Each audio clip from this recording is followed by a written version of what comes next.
Oscillation libre d'un circuit RLC. C'est la troisième leçon du module électricité de la classe terminale BIOF. Maintenant, après cette étude analytique, dans laquelle on a établi l'équation différentielle d'un dipôle RLC libre, où il y a amortissement, on n'a établi que l'équation différentielle. Pour un circuit idéal LC, on a établi l'équation différentielle et on doit connaître la solution de l'équation différentielle.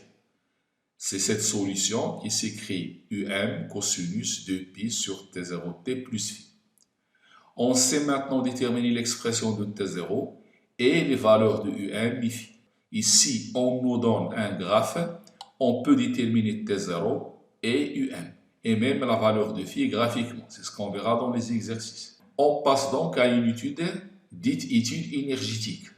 Et on va étudier l'énergie d'un circuit oscillant, c'est-à-dire l'énergie qui est dans un circuit RLC. À savoir que dans un circuit oscillant, il y a la résistance, la bobine et le condensateur. Mais dans ces trois composants, il n'y a que deux qui emmagasinent l'énergie, c'est le condensateur et la bobine. Donc on peut parler de l'énergie totale d'un circuit. Que ce soit LC ou RLC, c'est la même chose, puisque la résistance n'emmagasine pas de l'énergie. Donc l'énergie d'un circuit LC, c'est à chaque instant la somme de l'énergie électrique emmagasinée dans le condensateur plus l'énergie magnétique emmagasinée dans la bobine. C'est-à-dire que l'énergie totale, c'est énergie électrique plus énergie magnétique. Je rappelle que l'énergie électrique, c'est 1 demi CUC au carré, et l'énergie magnétique, c'est 1 demi LI au carré. On peut se demander, est-ce que cette énergie reste constante au cours du temps, ou bien est-ce qu'elle varie? Pour déterminer s'il y a conservation ou bien non-conservation de cette énergie, on va procéder à la dérivée de E total. Si je trouve que la dérivée est égale à 0, je peux dire que E est constante. Si cette dérivée elle est négative, je dirais que cette énergie diminue. Si la dérivée est positive, je dirais que cette énergie augmente. On commence d'abord par voir si E total d'un circuit LC se conserve, oui ou non. Pour cela, on va procéder à la dérivée de E total. C'est la dérivée de E électrique plus la dérivée de E magnétique. Maintenant, on va dériver cette expression. N'oublions pas que UC et I, ce sont des fonctions. C'est-à-dire qu'on va les traiter comme des fonctions f de x en maths. Si on a f au carré prime en mathématiques, sa dérivée c'est 2ff prime. Donc la dérivée de UC au carré, ça sera 2 UC fois UC prime. La même chose pour I. Donc la dérivée de la première, c'est 2 fois 1 demi C UC, la dérivée de UC, plus 1 demi 2 fois L I, la dérivée de I. Je peux simplifier par 2 et remplacer I par C DUC sur dt et remplacer DI sur dt par l'expression C dérivée seconde de UC sur dt carré. Et en factorisant par LC au carré, on obtient l'expression suivante. LC carré DUC sur dt, facteur de cette expression entre parenthèses. Or, cette expression entre parenthèses n'est autre que l'équation différentielle. C'est-à-dire que sa valeur est égale à 0. J'en déduis que la dérivée de l'énergie totale est nulle, donc l'énergie totale est une constante. On dit qu'il y a conservation de l'énergie totale. Si cette énergie se conserve, alors elle va garder la valeur initiale. La valeur initiale, c'est la valeur d'une énergie emmagasinée dans le condensateur initialement chargé. Donc on dit que cette énergie totale, elle est égale soit à l'énergie électrique maximale ou bien à l'énergie magnétique maximale. Autrement dit, c'est plus facile de la calculer avec l'énergie du condensateur initial, c'est 1 demi C U maximum au carré. Et U maximum n'est autre que E. Donc ça sera E total égale 1 demi CE au carré. Donc on peut conclure que pendant les oscillations électriques dans le circuit LC, il y a transfert d'énergie du condensateur à la bobine et inversement. C'est-à-dire que le condensateur se décharge dans la bobine et après la bobine remet l'énergie au condensateur. Donc, au cours des oscillations, l'énergie du condensateur et l'énergie de la bobine varient en sens inverse. Si l'énergie du condensateur diminue, celle de la bobine augmente et inversement. Donc, on peut représenter l'énergie électrique emmagasinée dans le condensateur, l'énergie magnétique emmagasinée dans la bobine et l'énergie totale dans un seul graphe, qui est le suivant. On peut nous demander dans ce graphe de déterminer à quelle énergie correspond chaque courbe. Le raisonnement est le suivant. On sait que le condensateur est initialement chargé, donc son énergie électrique elle est au départ maximale. Donc l'énergie qui commence d'une valeur maximale à l'instant 0 est l'énergie électrique. Donc cette courbe, c'est l'énergie électrique emmagasinée dans le condensateur. Pour déterminer la courbe correspondante à EM, on sait initialement que le courant électrique il est nul au départ, c'est-à-dire à l'instant t égale à 0, I égale à 0. Donc l'énergie magnétique elle est nulle au départ. Donc la courbe qui commence de 0 à l'instant 0, c'est l'énergie magnétique. Donc cette courbe, c'est l'énergie magnétique. Et la courbe qui reste constante au cours du temps, il ne varie pas, c'est l'énergie totale, puisque cette énergie, on a montré qu'elle reste constante. On peut nous demander de déterminer à partir de ce graphe la valeur de T0. Alors, il ne faut pas commettre l'erreur suivante. La distance entre deux minimums consécutifs n'est pas T0. De même, entre deux maximums consécutifs de la même énergie. La distance entre deux valeurs minimales de la même énergie ne correspond qu'à la moitié de la période propre. De même, la distance entre deux maximums de la même énergie, deux maximums consécutifs bien entendu de la même énergie, correspond toujours à T0 sur 2. Donc faites attention à cette erreur, c'est la distance entre deux maximums consécutifs ou bien deux minimums consécutifs de l'énergie correspond toujours à la moitié de la période propre. On va maintenant voir la non-conservation de l'énergie totale d'un circuit réel RLC. Toujours l'énergie totale, c'est l'énergie emmagasinée dans le condensateur plus celle de la bobine. La résistance n'emmagasine pas de l'énergie. Donc, l'expression de l'énergie totale d'un circuit LC est identique à celle d'un circuit RLC. La dérivée de l'énergie totale d'un circuit LC est identique à la dérivée de l'énergie totale d'un circuit RLC. C'est-à-dire, j'aurai toujours la même expression. Maintenant, une fois qu'on a cette expression, on va essayer de voir à quoi est égal le terme qui est entre parenthèses ici. Tout à l'heure, dans le dipôle LC, ou bien le circuit LC, on avait cette expression qui correspondait à l'équation différentielle. Sa valeur était nulle. Maintenant, pour nous, l'équation différentielle du dipôle RLC, elle s'écrivait dérivée de UC sur dt seconde, plus R sur L dUC sur dt, plus 1 sur LCUC égale à 0. Donc, je peux déterminer que le terme qui est entre parenthèses ici, il est égal à moins ce terme-là. C'est-à-dire dérivée seconde UC sur dt carré plus 1 sur LCUC, elle est égale à moins la résistance équivalente fois L dUC sur dt. Donc, je vais remplacer la parenthèse ici par cette expression. Donc, la dérivée totale dt égale LC au carré dUC sur dt fois moins R plus R sur L dUC sur dt. Ça donne moins R plus R. Et je vois que j'ai ici le L qui se simplifie, mais j'ai C dUC au carré. Or, cette expression, on va l'appeler la résistance équivalente. Et celle-là, c'est l'intensité du courant. Donc, la dérivée de E total sur dt n'est autre que moins la résistance équivalente fois U au carré. Cette valeur, elle est négative.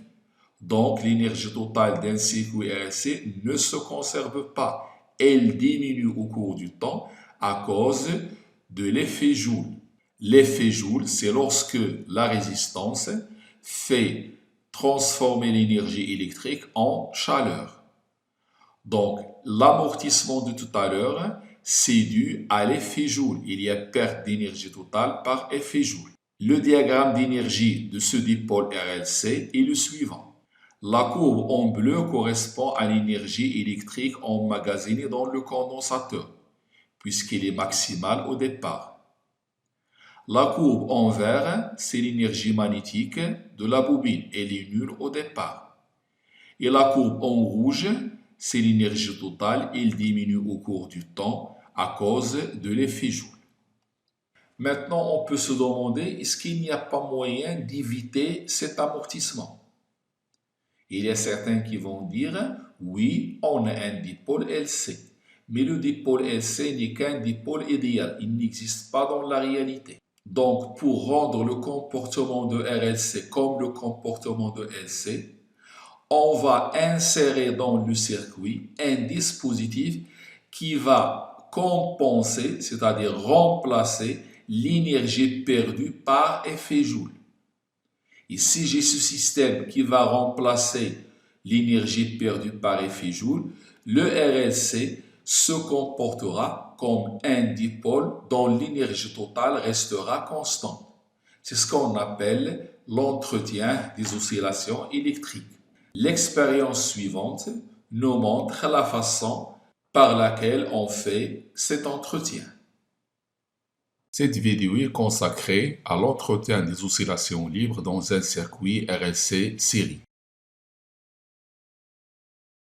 On voit devant nous le matériel qu'on va utiliser lors de cette expérience. Ce dispositif est constitué d'un amplificateur opérationnel. C'est cette boîte qu'on voit devant nous. Cet amplificateur opérationnel est alimenté avec une tension plus 15 volts et moins 15 volts et relié ainsi à la masse. C'est la pièce maîtresse du dispositif d'entretien des oscillations.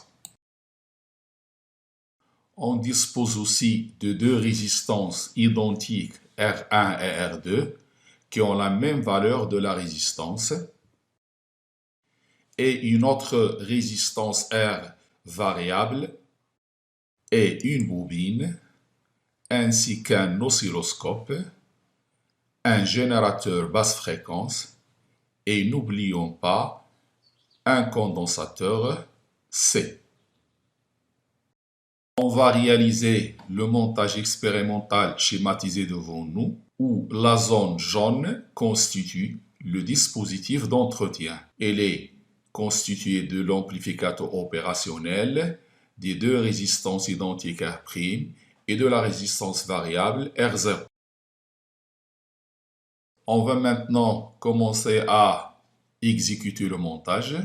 On commence par le GBF et on le relie à la bobine, comme vous voyez. Sur le schéma à gauche, vous voyez une flèche du GBF vers la bobine, puis de la bobine vers la borne ou bien vers l'entrée négative de l'amplificateur opérationnel, c'est cette entrée.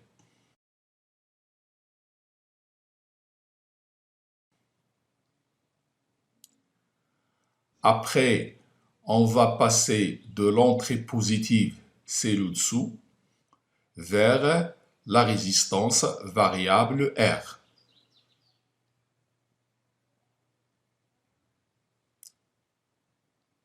Puis, on va aller de la résistance variable R vers le condensateur. Et enfin, du condensateur, on va aller au GBF. Et comme ça, on a fait le tour de la première partie de ce montage. Maintenant, on va relier les deux résistances R1 et R2 qu'on a noté sur le schéma avec R'. La première résistance, on va la relier à la borne négative, comme vous voyez, et sa sortie est reliée à la sortie S de l'amplificateur. Puis, la deuxième résistance est reliée à la borne positive de l'amplificateur et après, elle aussi, elle est reliée à la sortie.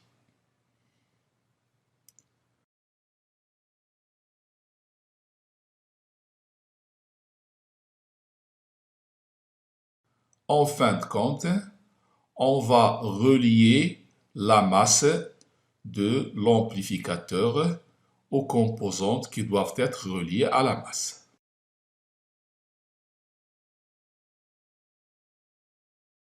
Maintenant, il nous reste à relier le condensateur à l'oscilloscope.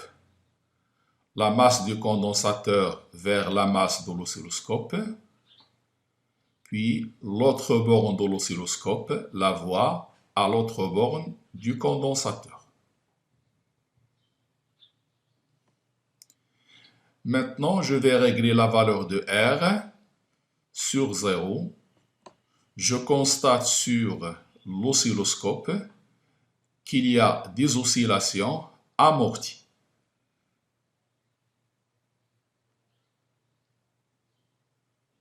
On va faire approcher ces oscillations pour mieux les voir.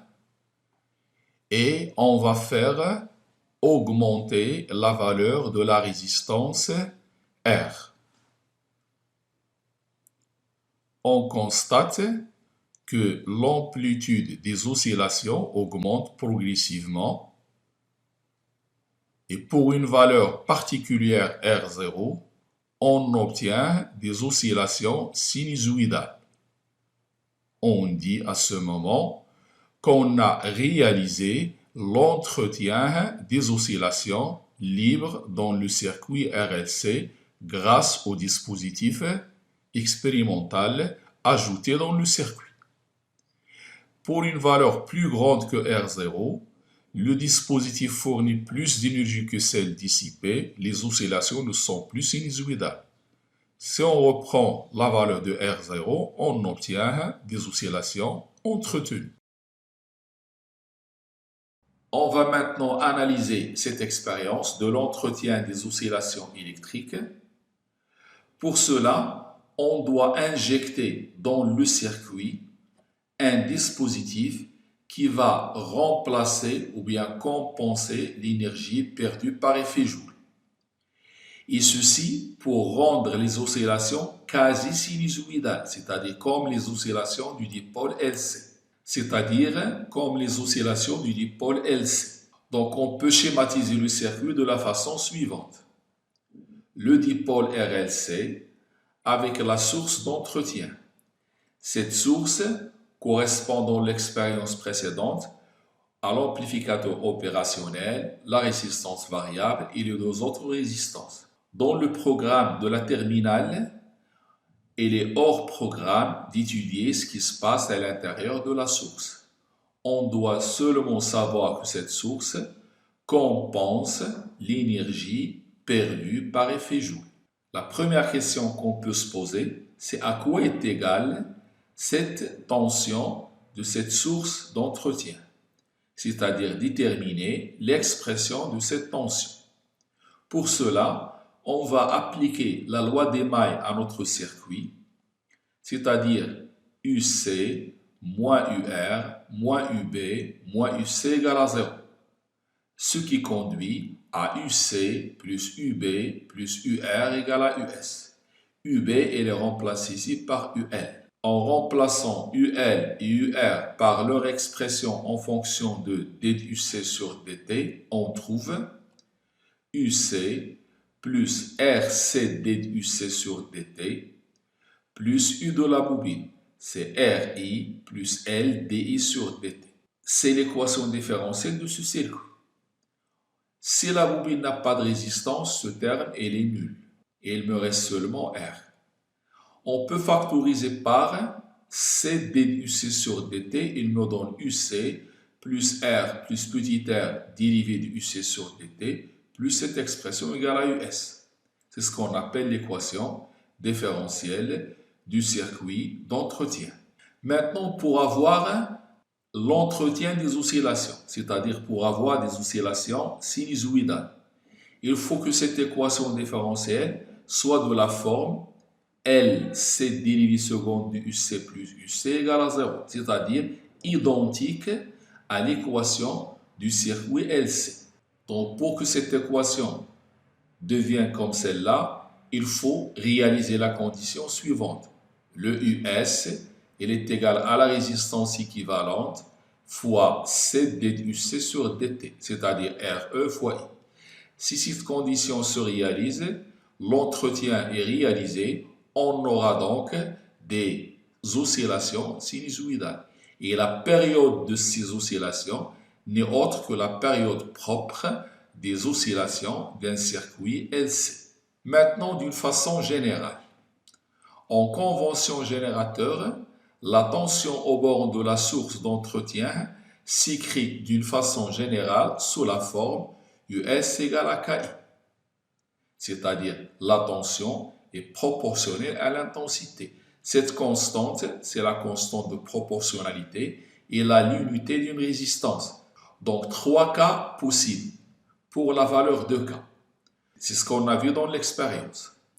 Premier cas, c'est lorsque la valeur de K est inférieure à la résistance équivalente. Ça veut dire que la source apporte moins d'énergie que l'énergie perdue par effet Joule. Donc, il n'y a pas d'entretien. Il y a amortissement dans le circuit. Si la valeur de K égale à RE, alors la source d'énergie apporte exactement l'énergie perdue par effet Joule. À ce moment-là, il y a oscillation sinusoïdale, il y a entretien et la période des oscillations, c'est P0. Troisième cas, lorsque K est supérieur à RE, la source apporte plus que l'énergie perdue par l'effet Joule. Donc, il y a des oscillations dans le circuit, mais ils ne sont pas sinusoïdales. Pour nous, ce qui nous intéresse, c'est lorsque K égale à RE, il y a entretien des oscillations. Maintenant, si dans le circuit, on avait pris la source d'énergie en convention récepteur, j'aurais US égale à moins K fois I. Cette source se comporte comme une résistance négative de valeur moins K. On dit résistance négative, c'est-à-dire qu'elle ne perd pas de l'énergie, mais elle donne de l'énergie. Par contre, la résistance normale, il nous fait perdre de l'énergie par effet Joule. Et ceci se comporte comme l'opposé d'une résistance, c'est-à-dire on appelle ça une résistance négative. Cette relation n'est valable que dans la convention récepteur. C'est la fin de cette leçon. Oscillation libre d'un circuit RLC. Merci de votre attention et à la prochaine leçon.